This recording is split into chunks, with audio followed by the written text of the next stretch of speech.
Okay, this is another reaction video. This is from Girl Gone London.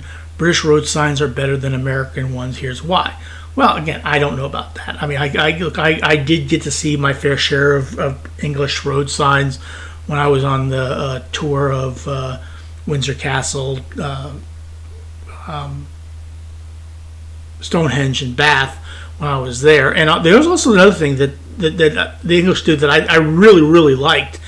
When you have the stop signs, the stoplights, before it turns green, if memory serves, it goes yellow for about a couple seconds, then goes green. That's pretty good. That's something I like, because if you're at a stoplight, and you're like on your phone or something like that because you have time to screw around a little bit, you know, you're on your phone, you're looking up, all of a sudden it turns yellow. Up, gotta stop, put it down, and then go. That I think makes sense. I think I really like that in England, and something I wish they would do in the United States. But let's see what she says about British road signs are better than Americans. The UK and USA have very different road signs, but let's first start with how they came to be before we talk about how they're different. In the United Kingdom, road signs were once a little bit chaotic. Up until the early 1960s, there wasn't really a consistent national system. Signs varied across regions, which will sound familiar when we get to America, and they didn't always work well at speed, which was becoming a problem as more and more cars were coming onto the roadways. The British government set up something called the War Boys Committee, which was a group tasked with redesigning the entire system of traffic signs. Two designers were brought in to create a brand new set of signs that would be logical, standardized, and easy to read while driving. That part was important. They came up with a system that was largely based on symbols rather than words. They used clear shapes and colors to convey meaning very quickly. Yeah, that makes sense. I mean, you know, in the United States, I don't have a problem with the road signs. I've traveled the roads in the United States very often. And the road signs in the United States are actually pretty straightforward and pretty easy to understand as well. But I'm kind of curious to see what she would you know, because like I said, I also saw, you know, the ones in England were easy to understand as well.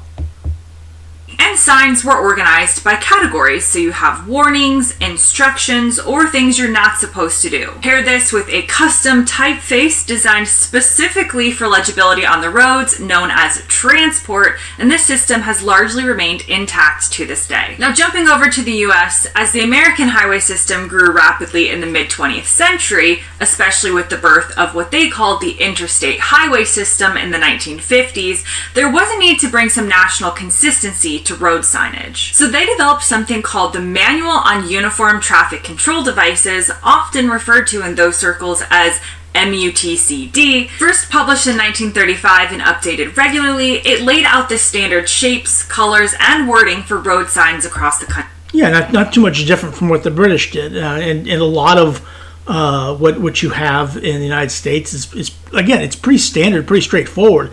Like I said, I've traveled the roads quite often in the United States, and in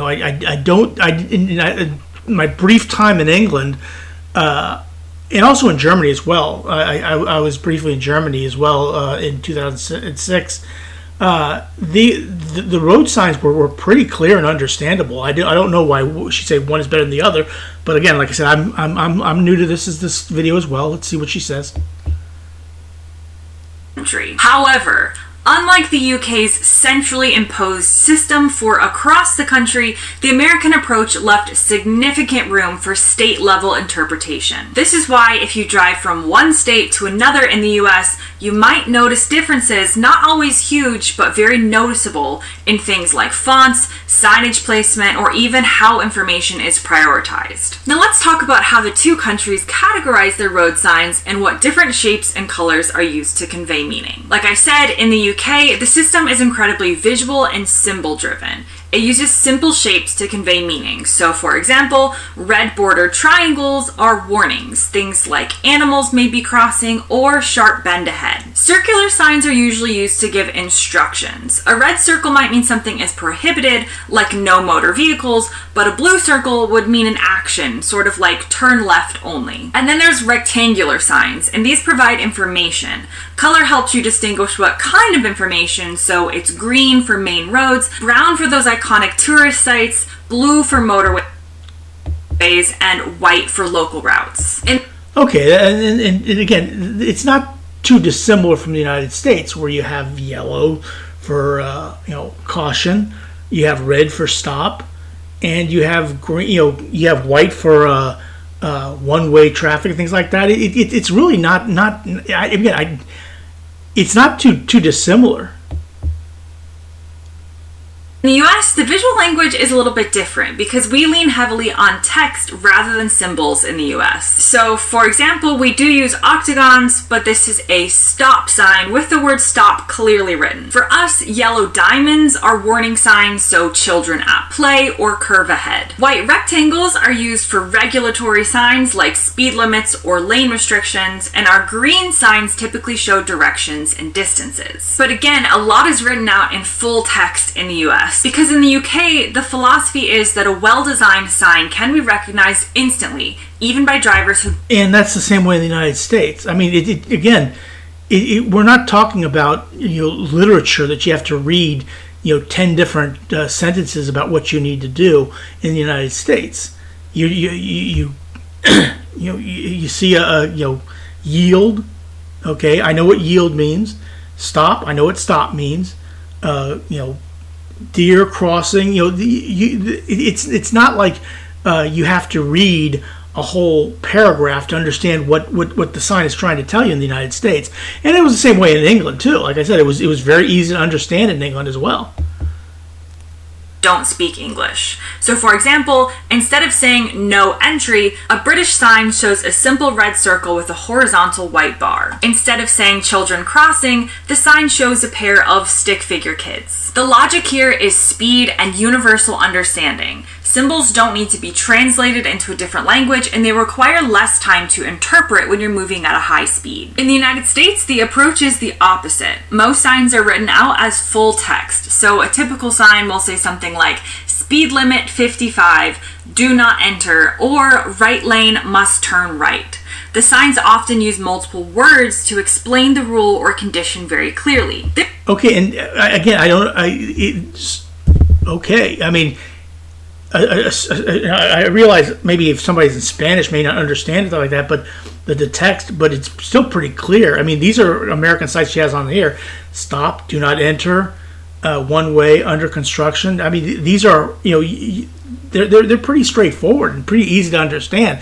And maybe because I've been doing this for 55 years of my life that I've been on this planet, that I understand this stuff. I mean, yes, the ones in England were fine too, but these are easy to understand as well.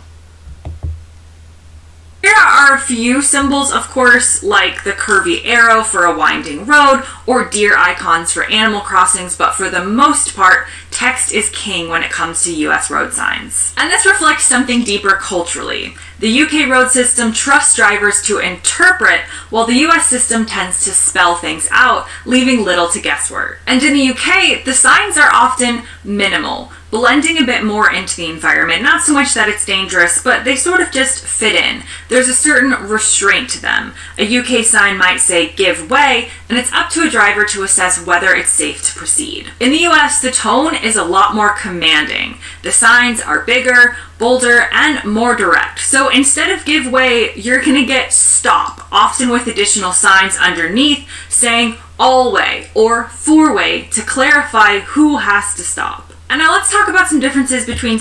And that's not always the case, because there are also stop signs which are four-way stops. And a four-way stop is basically, when you get to a four-way stop in the United States, you basically, whoever got there first goes first, then next person, and it's pretty much straightforward. Again,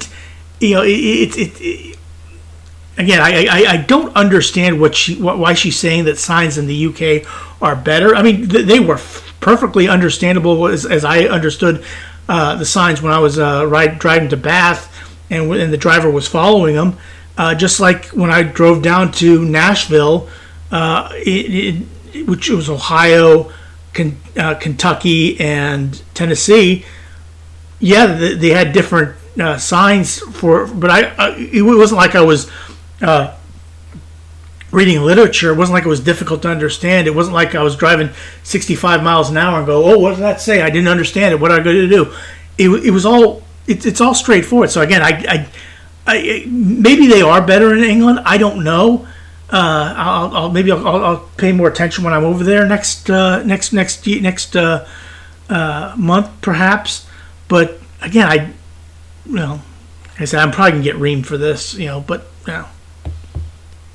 Specific kinds of road signs. First up is speed limits. I've done an entire video about UK versus USA speed limits, but let's talk about the signs. In the UK, they're usually shown as a number in a red circle. Just the number, no mph or miles per hour added. It's assumed that everyone knows the unit. In fact, there's... yeah, but 20, just putting a red 20, okay, what if you, let's say you're from Japan, let's say you're from, look, what does that mean?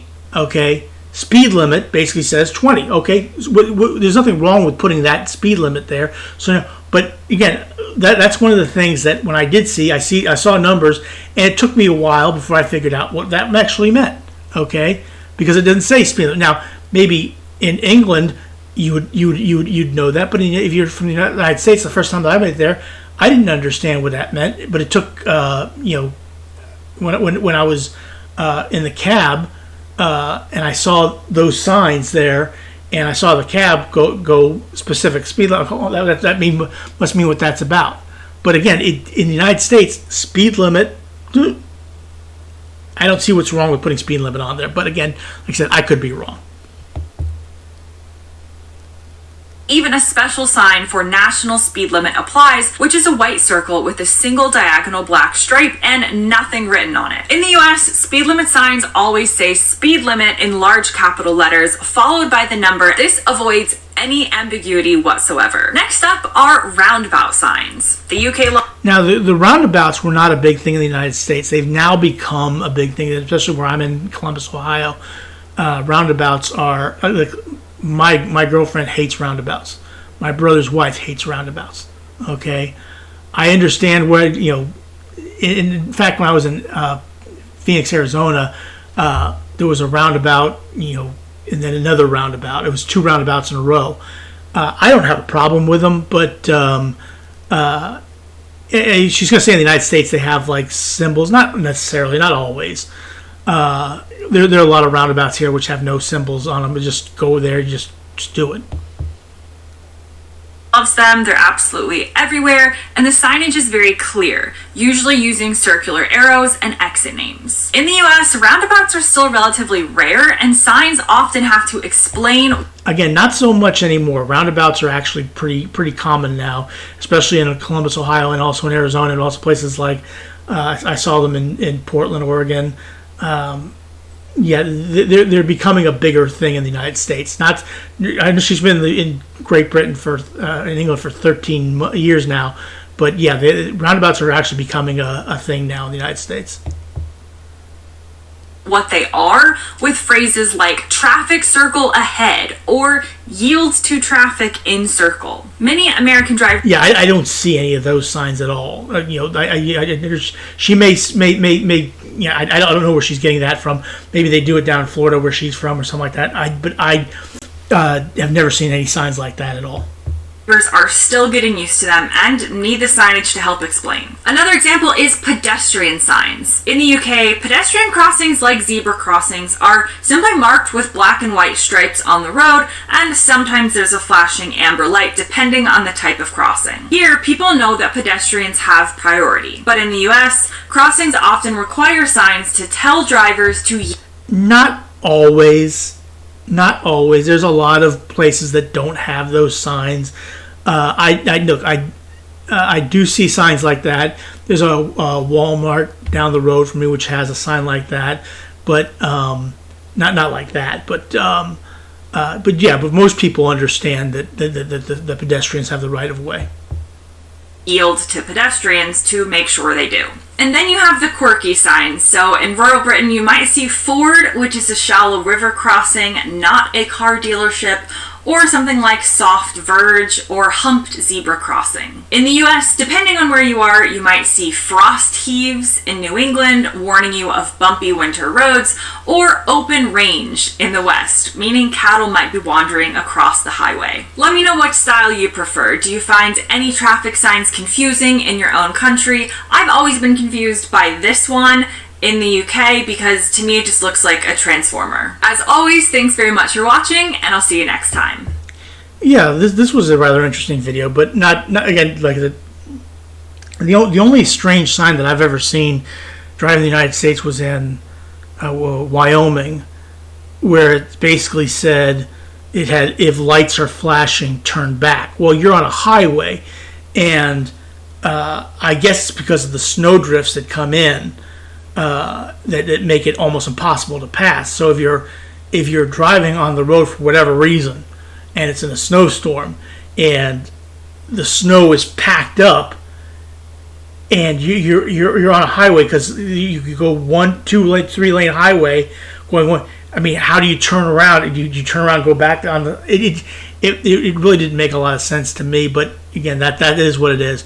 But anyway, this is Girl Gone London. Please click like, share, and subscribe for her as well as for me. I appreciate it. Have a good rest of your day. Thanks for watching.